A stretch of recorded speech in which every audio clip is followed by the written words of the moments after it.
ఉప ఎన్నికల్లో జూబ్లీహిల్స్ నియోజకవర్గంపై గులాబీ జెండా ఎగరవేస్తామని ఎమ్మెల్సీ దాసోజు శ్రవణ్ అన్నారు. వెంగళాపూర్ నగర్ డివిజన్ సిద్ధార్థ నగర్ కమ్యూనిటీ హాల్లో స్థానిక కార్పొరేటర్ దౌదీప్య అధ్యక్షతన ఆదివారం రాత్రి దివంగత నేత మాగంటి గోపీనాథ్ సంతాప సభ జరిగింది.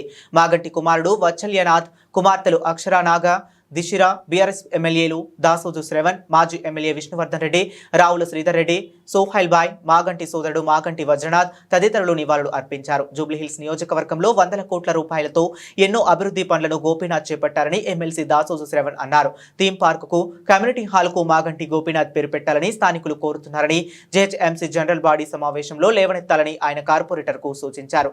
ఎన్టీఆర్ తర్వాత కేసీఆర్ మించిన నాయకుడు ఎవరూ లేరని తన భర్త దివంగత నేత జూబ్లీహిల్స్ ఎమ్మెల్యే మాగంటి గోపీనాథ్ ఎప్పుడూ చెప్పేవారని ఆయన సతీమణి మాగంటి సునీత గోపీనాథ్ అన్నారు. ఈ కార్యక్రమంలో దినేష్ చౌదరి, వైరవి, వేణుగోపాల్, పవన్ ముదిరాజ్, కాలనీ అధ్యక్షులు విజయ్ కుమార్, కోడే సాంబశివరావు, బీఆర్ఎస్ నాయకులు పాల్గొన్నారు.